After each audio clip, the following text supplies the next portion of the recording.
Hello, and welcome to Ipsy Dixit, a podcast on legal scholarship. I'm your host, Lu Nguyen, a student at Oberlin College and co-founder of the Oberlin Policy Research Institute, an undergraduate public policy organization based at Oberlin College. My guest today is Duncan Hollis, professor of law at Temple University, Beasley School of Law, non-resident scholar at the Carnegie Endowment for International Peace, and member of the Organization of American States Inter-American Juridical Committee. We will be discussing his forthcoming article, Beyond Naming and Shaming, Accusations and International Law in Cybersecurity, co-authored with Martha Finnemore, University Professor of Political Science and International Affairs at George Washington University. Welcome, Professor Hollis. Luce, thank you very much. It's a pleasure to be with you. Pleasure to be with you as well. So would you like to talk a little bit about this paper and how you got to writing about this topic? Sure. So this is actually the second article Martha Finnemore and I have written together. We had both met working with MIT's Computer Science and Artificial Intelligence Lab on a grant a number of years ago. And we've been working on this idea of norms in cyberspace. That is, expectations of appropriate behavior for actors of a given community, and how do you construct norms in the novel technical environment, and particularly how do you construct norms for nation states? That is, what can states do? What are they prohibited from doing? What are they required to do? What are they permitted to do? And we'd written together kind of a big, broad brushstroke piece that looked at the prospect of strategically constructing cyber norms and thinking about how for some, norms represented an alternative to law, although I think our research was pretty keen to show that norms and law have a more complex relationship. And one of the things we were thinking in that work was, well, how do you constitute new norms? How do you build new norms? And this new piece is a deeper dive into that possibility. And we've done it by looking at a concept we call accusations. And so for people who've studied international relations, that may be familiar with the idea of naming and shaming, which is a way that, states or other actors, particularly NGOs or advocacy communities, will go out and they will, name bad actors, call them out for things that they're doing, and in the expectation that once their transgressions are brought into the light, they'll change their behavior and act more appropriately.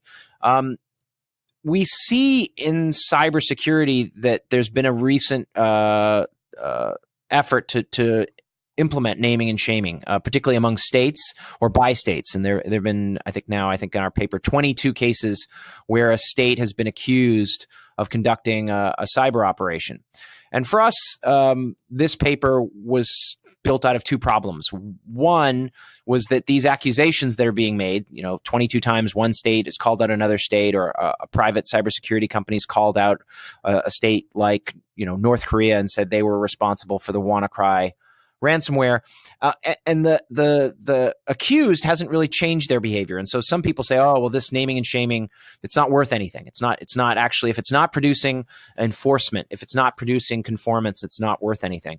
And what we thought was interesting was that takes a really narrow view of what this idea of making an accusation is. And indeed, the very label naming and shaming in our sense was probably too narrow.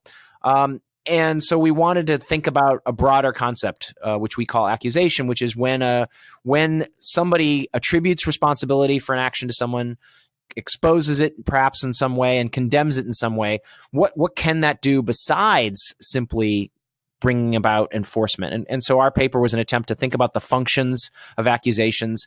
And because I'm an international lawyer, we wanted to think about those functions with respect to international law. Because the second problem that we saw that kind of led us to write this piece was, we've got all these accusations, and not only are they not necessarily changing anybody's behavior, but there's a dearth of international law in the accusations. So when the U.S. accuses Russia of intervening in the 2016 election, it condemns Russia for doing it, but doesn't say that any international law was violated. Or when the North Koreans are accused of hacking Sony Pictures, the President Obama at the time came out and said it was an act of cyber vandalism, bad behavior. But again, there was kind of no attempt to invoke or bring international law into the conversation.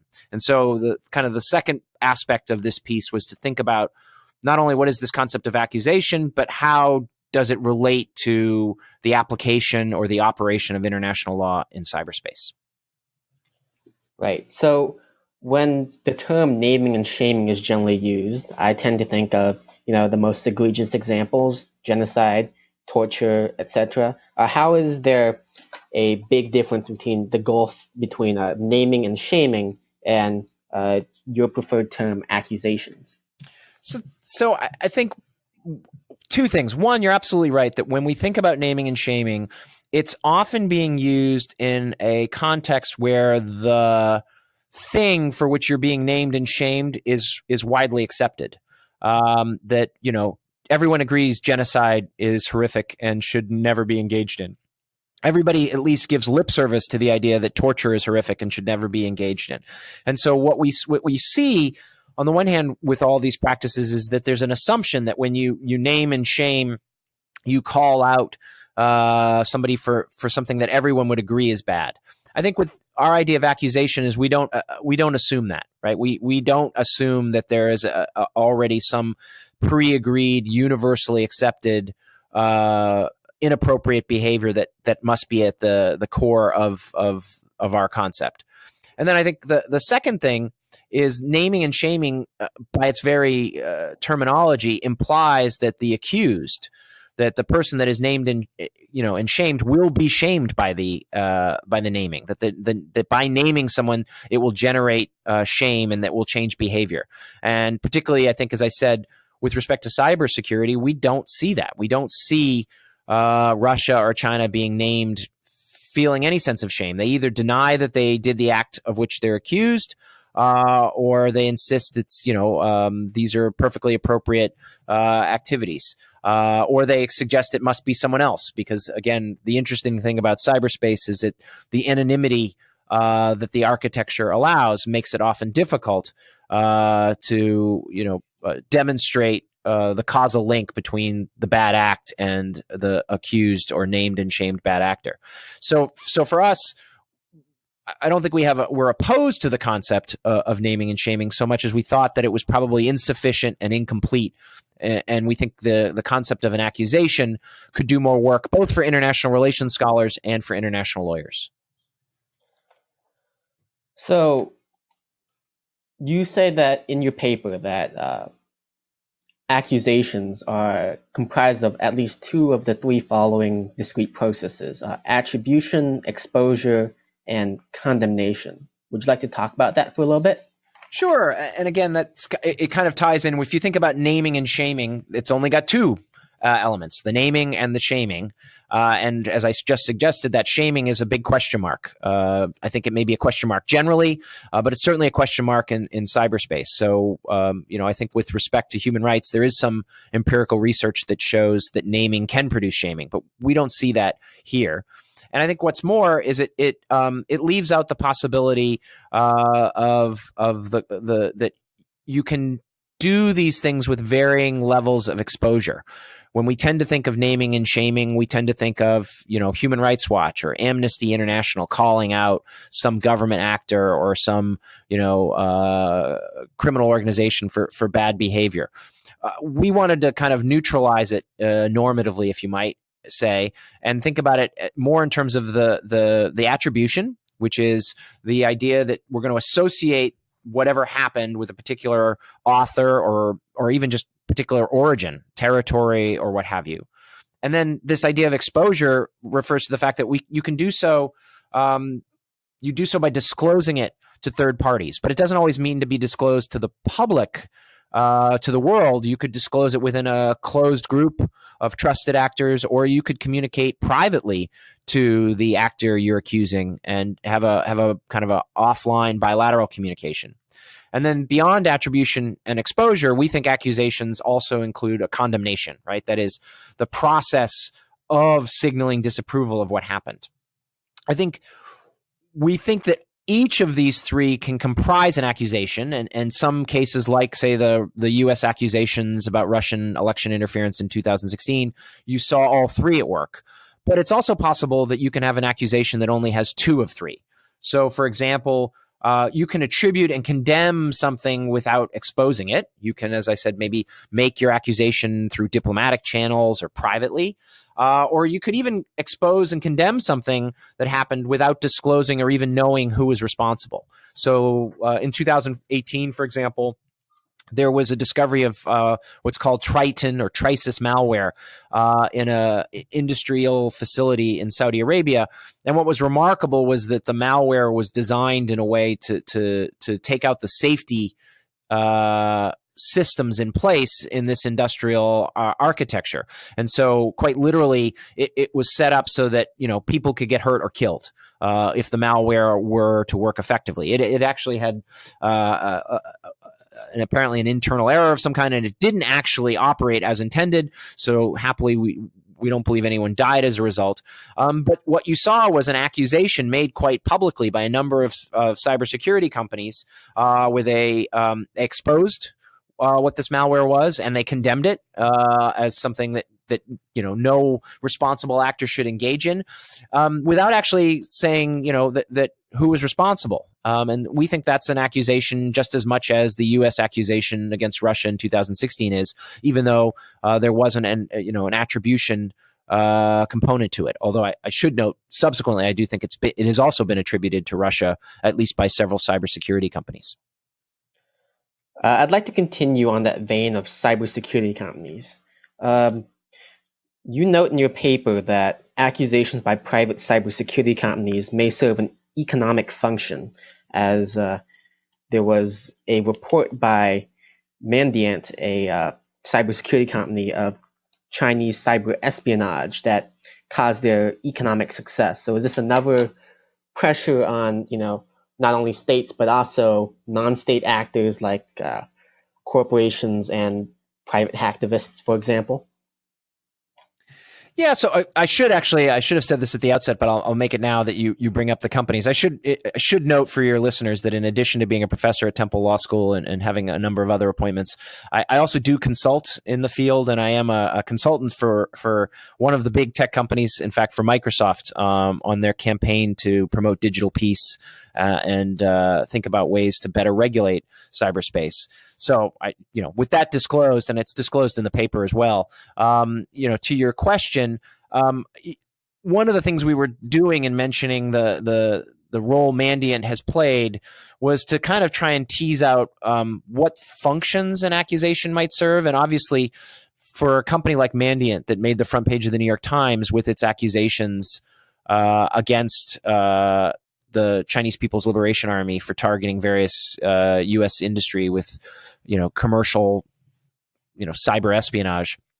Obviously, there was an attempt there to name and shame and try and call out the Chinese and get them to stop. But it had a secondary effect, which was it brought to everyone's attention that Mandiant was a cybersecurity company, and apparently a quite good one, and it made them a lot of money.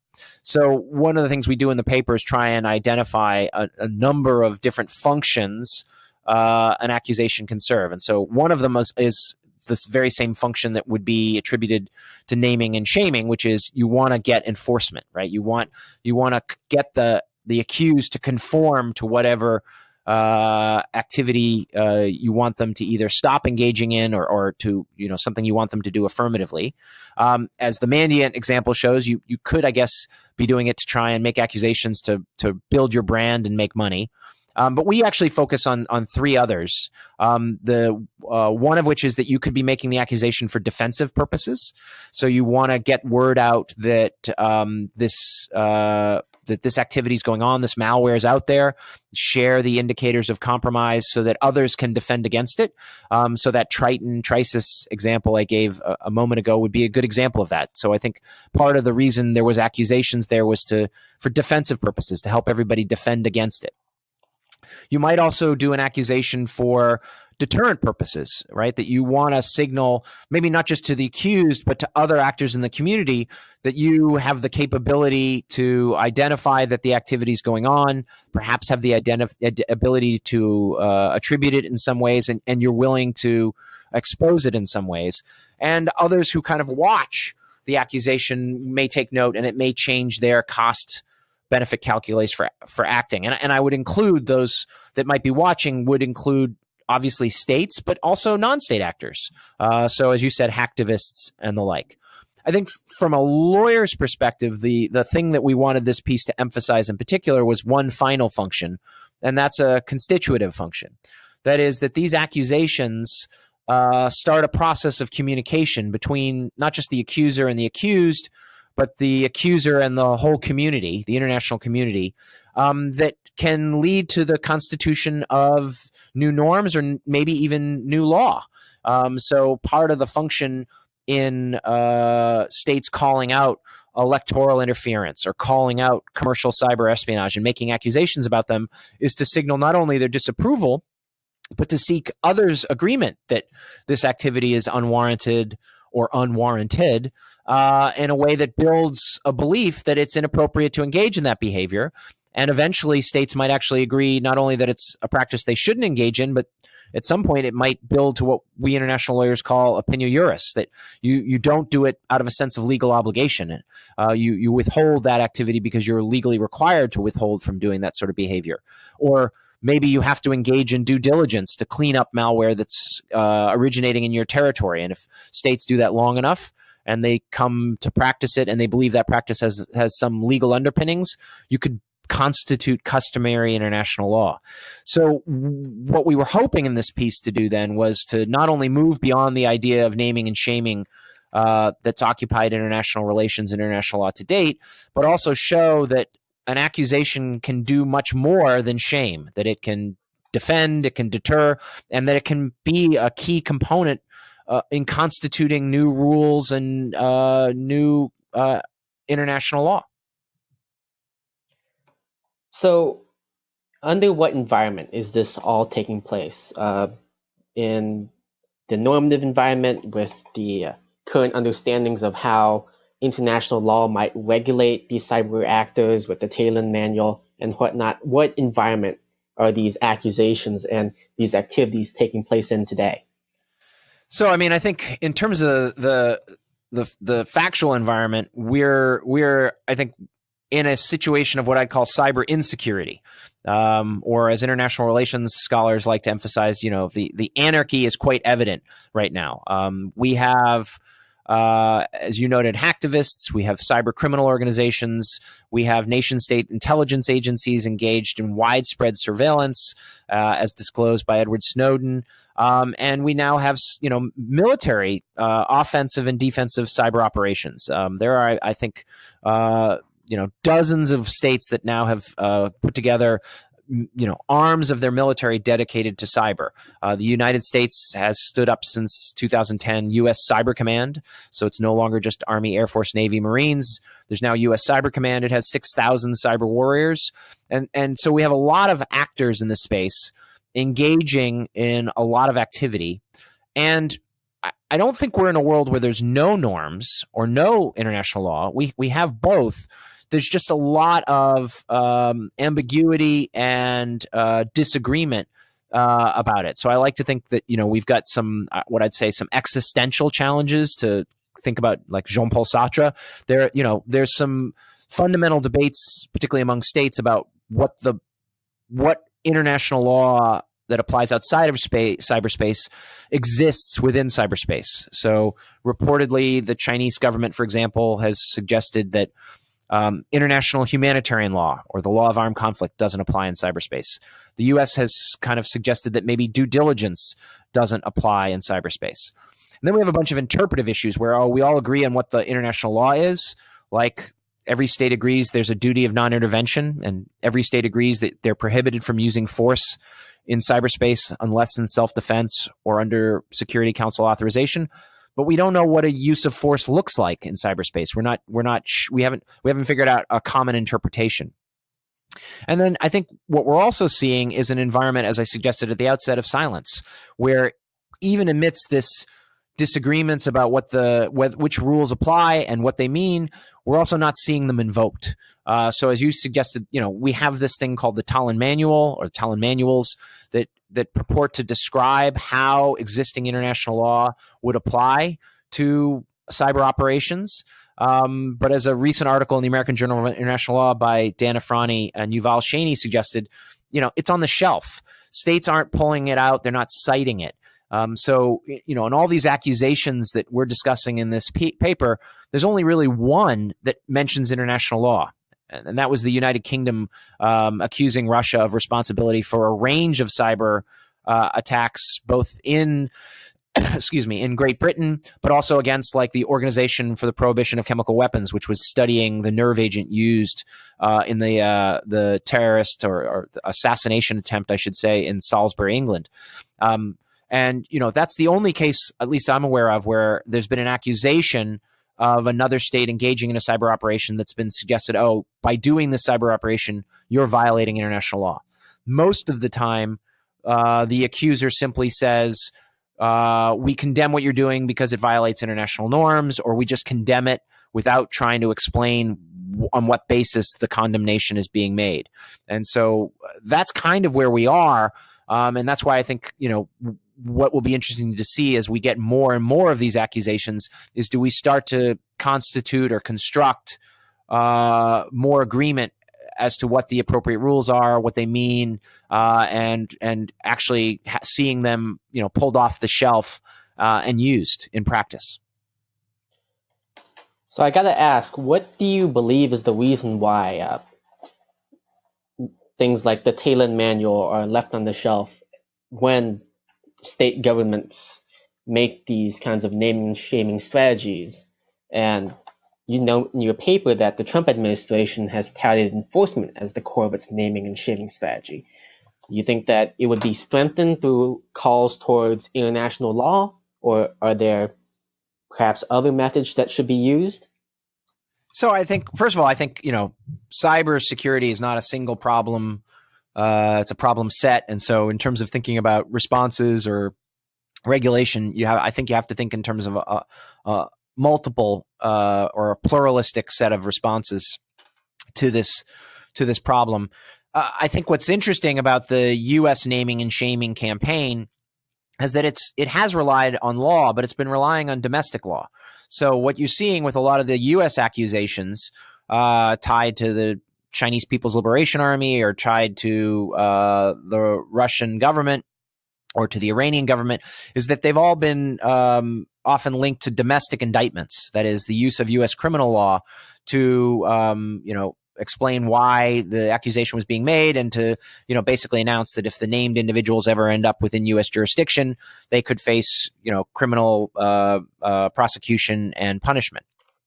I think the tricky thing, of course, is that national laws only reach as far as the U.S. jurisdiction reaches, and the reality is that unless any of these people unwisely takes a vacation to the United States or somewhere that the United States might be able to extradite from, they're not going to face any concrete consequences. And so one of the things I think we were thinking about in this paper was to expand beyond and think about, well, is there a way to build international law in this space? Because international law regulates states directly rather than through their proxies, through these individuals who presumably were under orders to act as they did. And instead of holding them accountable, actually trying to hold the state or the bureaucracy or the agencies of the state that engage in these behaviors accountable for what they're engaged in. But make no mistake, I don't think accusations are a silver bullet by any means. They're a process of communication. I think they can have significant and real world effects, but you may think about the need for other measures to deter or even punish those you believe have engaged in either wrongful behavior or even illegal behavior. So, we've seen reports, for example, that on the day of the midterm elections this past year in 2018, there was some sort of cyber operation against the Internet Research Agency in St. Petersburg, Russia, that's been affiliated with some of the electoral interference in the United States in the past. And they were apparently, some of their servers were taken down. They were taken offline. There's no accusation there. That's activity. and that may have some effect in terms of either deterring or signaling U.S. views or the views of whoever was responsible. So, I think it's important to think about accusations as part of a potential set of solutions, and to think about them more broadly than just the ideas that international relations and international lawyers have brought to the naming and shaming campaigns in the past. So regarding state activity and cyber activity, you bring up in your paper Operation Olympic Games, where the United States targeted Iranian nuclear facilities in the Iranian nuclear program, and it was reported positively in the New York Times by reporter David Sanger. I believe Sanger's also written a book on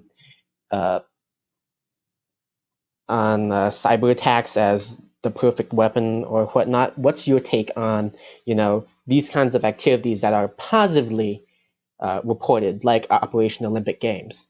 So I think one of the things we wanted to get across was that accusations will resonate differently with different audiences.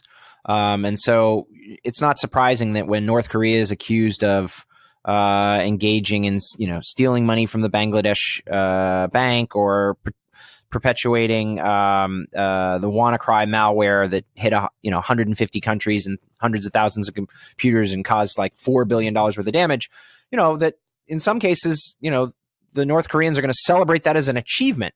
They're not gonna be condemned. They're gonna think it's a sign of their power. And so too, we can see that in other places where one person's condemnation is some other actor's moment for celebration or signal of their significance.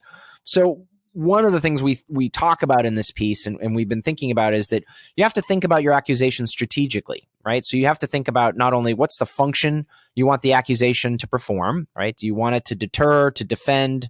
Do you want to get enforcement? Do you want to get the constitution of new international law or just new norms?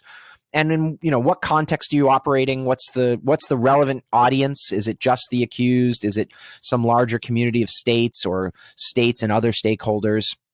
And then how do you construct the accusation to best achieve those functions in that environment? And so we in some sense are trying to get both states and other stakeholders, as well as the scholars who will be reading this piece, the international relations scholars, the international lawyers, to think about that accusations can be deployed in strategic ways to achieve things, and that you need to think carefully about how you would construct them. Do you really want to go completely public with your accusation, or perhaps better, it'll be more effective if it's communicated privately? If you're going to attribute the accusation, maybe it's best to attribute to a territory rather than to a specific government, because if you attribute to a government, it may get defensive and escalate rather than respond in a more productive way.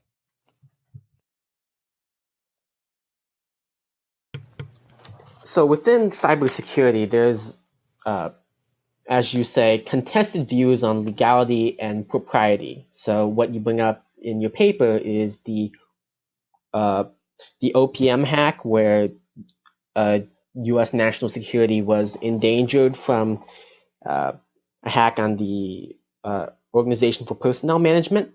And under international law, this may be seen as espionage rather than a full-on attack. So in all of these cases, how difficult is the kinds of regulatory and legal environment that a cyber attack may happen in? So I think the key is that it's not going to happen in a regulatory environment. It's going to happen in regulatory environments, plural. And so, that OPM hack is a classic example where if the audience is the U.S. national security community, it's a low point for that community. The fact that the U.S. personnel files of so many people were penetrated, creating all sorts of risks for future intelligence targets, extortion, blackmail, and the like. But if you step out into the international law community, espionage is one of the oldest professions and one that's been long tolerated by states. It's not prohibited explicitly by international law. And so, the international law regulatory environment is unlikely to do much work for you in its current form to deal with widespread cyber espionage. as opposed to, say, using national law. Of course, as I said at the outset, the problem with national law and cybersecurity is it tends to run out of steam when it gets beyond its own borders. And so, the question with things like the OPM hack is there any building consensus that the existing rules should change? And so I think from the U.S. perspective, the answer is clearly no. And you saw that where James Clapper, who was the director of national intelligence at the time, took his hat off to the Chinese government, said, we would have done the exact same thing to them if we could. So in that sense, that interchange, that accusation doesn't have much condemnation with it. And therefore, I don't think is likely to kind of build towards or constitute some new rule that qualifies or limits what sort of cyber espionage states can perpetuate against each other. And it stands in contrast to efforts that were made by the U.S. and China in the Obama administration to limit a different type of espionage, cyber espionage, and that was commercial cyber espionage, where you're doing cyber espionage against companies to get their intellectual property, their trade secrets, and to then advance your own home team businesses or industry. And you did have some agreement, I think, between the U.S. and China there, and then later on between the whole G20 stood up and said, we think that cyber espionage for commercial advantage should be prohibited. So we saw those accusations have a little bit more purchase and lead to at least the articulation of a norm. Although recent reports suggest there's been some backsliding where China appears to be engaged in that kind of commercial cyber espionage again. And what's not clear is that a reaction to the change in administration or change in the administration's policy on other matters like trade and intellectual property. But it does kind of suggest that you need to think, if you're thinking strategically, you need to be aware of what's the range of regulatory environments in which you could operate, and where and on what basis is an accusation most likely to have effect. And sometimes you want to make that accusation by relying on national law. Sometimes you want to make an accusation, and we think in this paper we could do more, making accusations that invoke international law. Sometimes you make accusations and you invoke professional standards or cultural or societal norms. So, hey, this is something democratic states don't do, right? Calling on the idea that if you're a democratic state, you're not going to do this. That's not calling on law. It's not calling on national law or international law, but it's still an accusation that tries to either change behavior or build a norm by reference to some cultural standards and the like.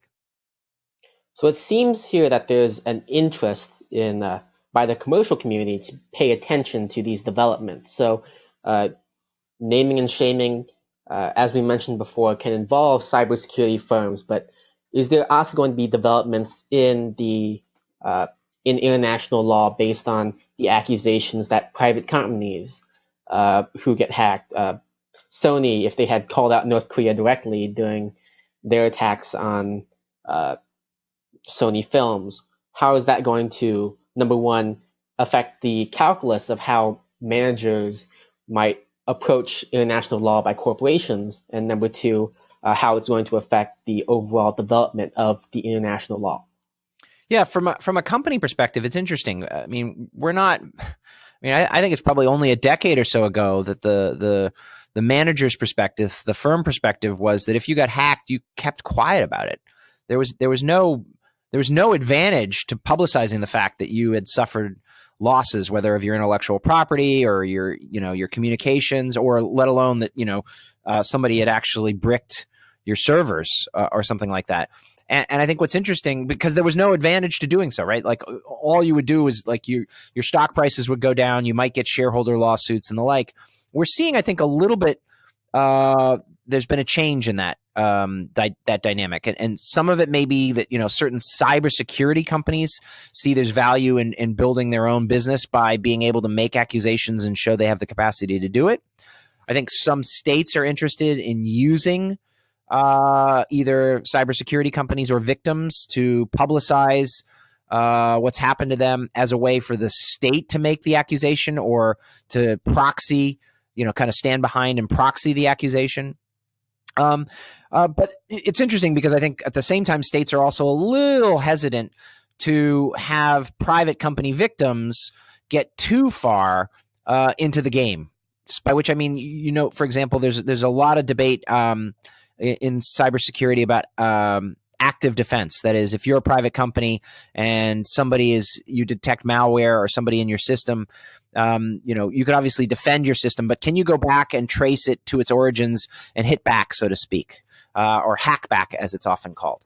It's very interesting. You see states kind of putting the brakes, saying, no, we don't want private companies hacking back. It might lead to situations that escalate where we don't want a private U.S. company, for example, hacking back against a Chinese company or even the Chinese government, and then having the Chinese government respond against the United States government, and suddenly we're escalating into a diplomatic crisis or even an armed conflict. So I think what remains to be seen is how we navigate going forward in terms of whether accusations are going to be something that states kind of totally control and they encourage certain accusations by private companies and discourage others, or whether private companies are going to start to see value in themselves, saying maybe we can't hack back, but maybe we can join together and combine our voices to make an accusation, even when a state won't do so because of it's concerned about trade or it's concerned about other foreign policy interests. So I think that's kind of the next stage of the inquiry is what's the capacity for these other stakeholders to do not just unilateral accusations but collective accusations. And I should say there's also a question of could states do collective accusations? It seems more powerful when 8 states accuse North Korea of WannaCry than when just the U.S. accuses North Korea of the Sony Pictures hack and everybody suspects that they must be making it up. Once you start to get more numbers behind the accusation, it gives it more credibility and more power. So I know that you're involved with helping promote cyber peace in the private sector. So I'd just like to ask, what's your initial reaction when you hear the words, hack back? What would your response be?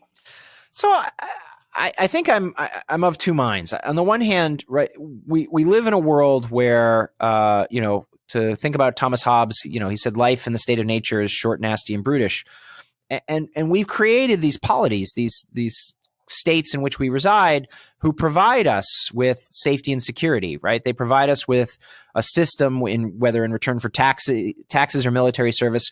We have the comfort that knowing when something goes wrong, you can dial 911 or whatever the emergency number in your jurisdiction is, and help will be on the way. And that if you get robbed, you can call somebody and they'll come and investigate, and they may catch whoever did it and they may punish them. I think the problem with cybersecurity is it's a global problem. And the more sophisticated actors realize that, and they leverage their activity in ways that make it unlikely that they're going to be caught or punished, thereby making it unlikely that when you're a victim and you call for help, you're going to get that help. And so in that sort of situation, there is an argument that says, hey, where the government isn't doing its job in defending us, we should be able to defend ourselves.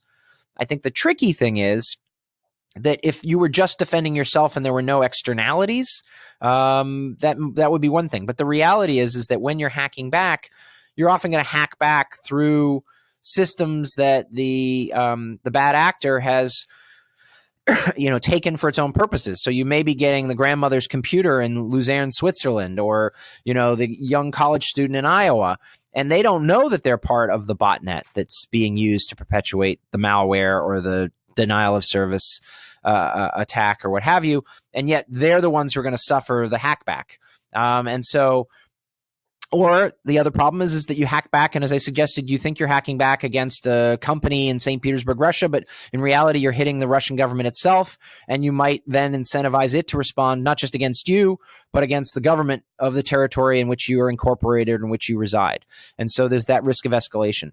So, my sense is that I do think there's probably room for thinking about more ways to accept and promote active defense, but I'd want to think about whether maybe it should be licensed, or there should be agreed standards under which it operates, lest we have these problems with escalation or externality effects that I think could be quite serious.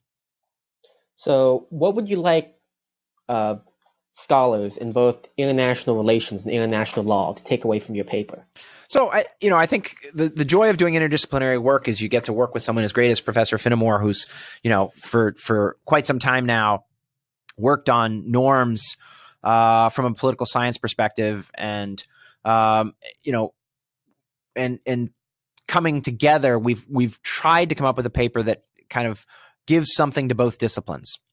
So for those people interested in constructivism and international relations, interested in norms, this is a kind of a narrower case study of, well, how can you constitute norms? And this idea of accusations as a vehicle for constitution is one of the key takeaways of the paper. And more broadly, the idea of accusations itself and whether it has more purchase than the naming and shaming concept that's been used to date.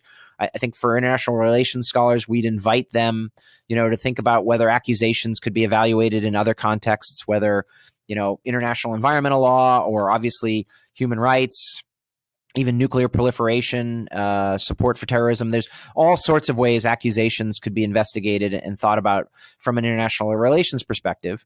And for international lawyers, we often, talk about, customary international law is created through the practice of states. It's something that the International Law Commission has been studying. How do you identify what customary international law is lately? And what we wanted in this piece to do was to kind of give a concrete example of, well, here's how customary international law can be constructed by states, that an accusation isn't always going to lead to shaming, but it may actually lead to the development of new practices and over time, new customary international law. And just as importantly, it can also stop international law from forming, right? So some of the things we emphasize about these accusations is if states hadn't stood up and called out against, say, the WannaCry malware or the electoral interference, then whether or not they say it's a violation of international law, the mere fact of signaling their disapproval unsettles any idea that maybe this behavior is just permitted. And so we think there really is a value for international lawyers to be thinking about accusations as an iterative process by which the law can both be facilitated and developed or redirected in certain ways. And my final question, what would you want states and non-state actors, both hacktivists and cybersecurity companies and people who seek to both benefit and harm from these developments, what would you like states and non-state actors to take away and change in their behavior because of this body of scholarship? So I think it kind of several things. I think, first of all, we'd like both states and other stakeholders to recognize, to not actually dismiss accusations so quickly. I think you've seen a lot of dismissal because naming and shaming North Korea or naming and shaming Russia hasn't worked. We should just declare the whole project dead and move on to striking back directly or the like.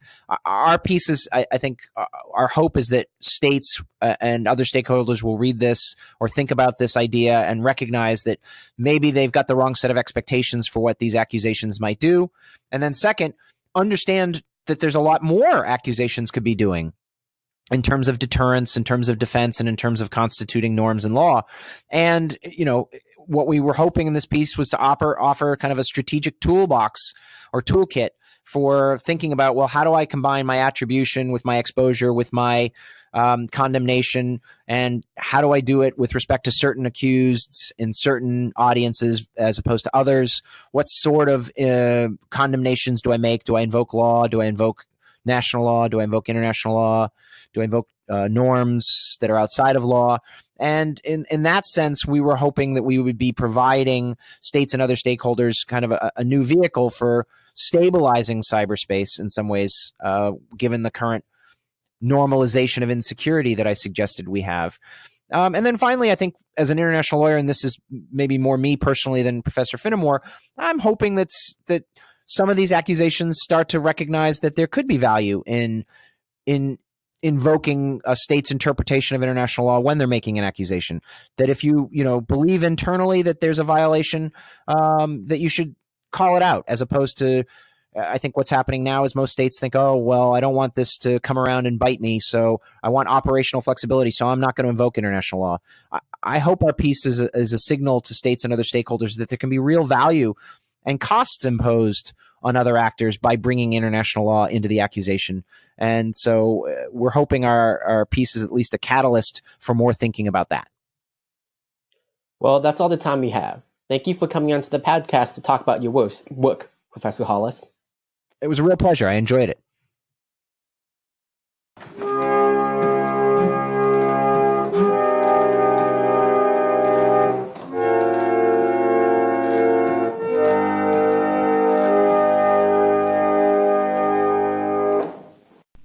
Oh, what can ail thee, knight-at-arms, alone and palely loitering? The sedge has withered from the lake, and no birds sing. Oh, what can ail thee, knight-at-arms, so haggard and so woe-begone? The squirrel's granary is full, and the harvest's done. I see a lily on thy brow, with anguish moist and fever dew, and on thy cheeks a fading rose fast withereth too. I met a lady in the meads, full beautiful, a fairy's child. Her hair was long, her foot was light, and her eyes were wild. I made a garland for her head, and bracelets too, and fragrant zone. She looked at me as she did love, and made sweet moan. I set her on my pacing steed, and nothing else saw all day long, for sidelong would she bend, and sing a fairy's song. She found me roots of relish sweet, and honey wild, and manna dew, and sure in language strange she said, I love thee true. She took me to her elfin grot, and there she wept, and sighed full sore, and there I shut her wild, wild eyes with kisses 4.